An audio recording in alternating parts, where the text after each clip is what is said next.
Pinawawa yung aking mangga. Malastik na ughon na yan. Tingnan nyo naman. Wala na yung mga bulaklak. Dati ang daming bulaklak na mga nakalawit na yan. Ang puno ng bulaklak ngayon wala na. Nalagas na. Mayroong maliliit na tira. Buo na. Ewan kung mabubo pa yan. Pati saging ko, mga tugang. Tumambay dun sa punong kahoy dun sa St. John Baptist Church dyan sa Taytay. Malaking puno dyan na may nabagsakan na sakyan, dalawa. Yung kulay green tapos kulay puti. Ito naman akin, tumabay din. Hindi pa nga ako nakaka-harvest diyan. Bumubunga pa nga lang to. Ano, bumubunga pa lang to. Pinapuputol ko na yung dahon.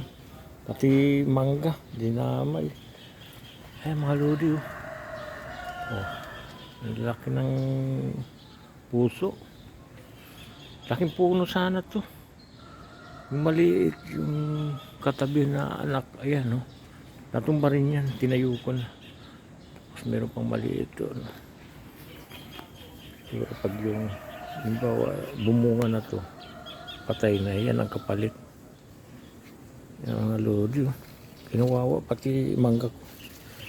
Yung pinatanggalan kong dahon oh. Yung mga tugang oh. Tingnan mo naman ginawa ng bagyong yan. Yan oh. Laki ng puso oh. Yan, diba? Puso yan. Puso na mga lodi. Hindi ko mga natitikman ito. Magiging unang harvest ko pa nga lang yan. Nayari. Pati yung aking papaya. Buti na walang bunga. Umapay din. Tapos itong isa. May dalang bunga. Maliit nga lang. Ito ka nang itong pa na.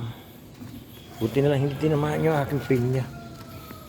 Yan yan. Malapit na harvestin niya mga yan. Ayan. Mga pinya yung marod. Mga tugang yan o. Yung pinag-irapan ko. Habang panahon. 3 taon na ata bago bumunga yan. Dito ko sa saging na linayang. Pinapuputol ko na yung tahon. Saba ito mga tugang. Mga lodi. Yan na. Tinamaan ng bagyo. Si Aghon. Yan. Nagkapalit na sana maliit pa oh. Nabuwan. Itayo yan. Kaya lang ako lang mag-isa hindi ko kaya. Kahit 3 man lang kami. Para maitaas ng kaunti. Para mabuo yung bunga niya. Sayang naman. Hindi ko pa natitigman niya kung masarap. Yung binhi yan galing kay Buhol.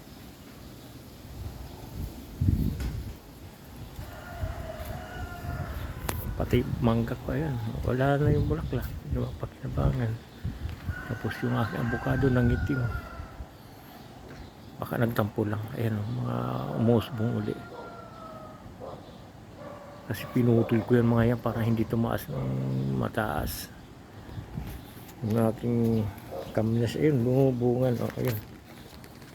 Ayan. Buti ko itong kaminas ko. Dumadami na. Ayan. Wala po ulo. Hanggang taas yan. Hanggang doon. Yan mga lodi.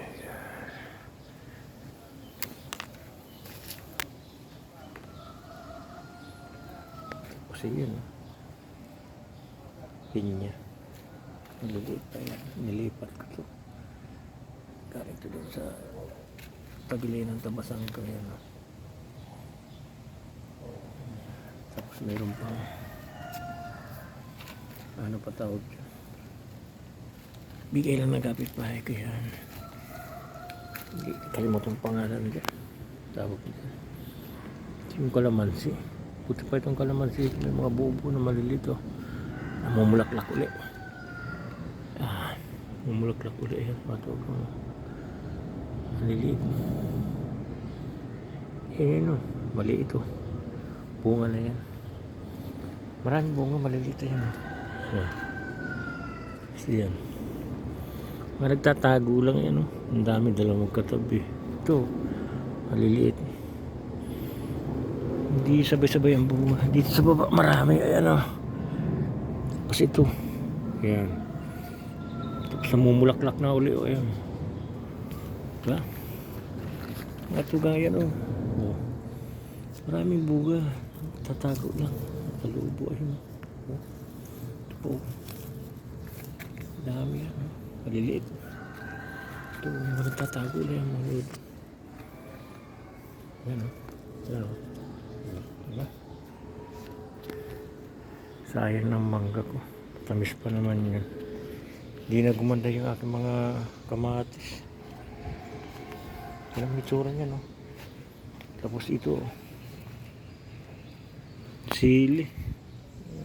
Yung tangkalireta, yan, no? Tingnan mo nga ito, oh. Hinog na. Liit, hindi na lumaki. Ito pa, oh. Tatago. Gawa ng init ng panahon. Hindi tumaba.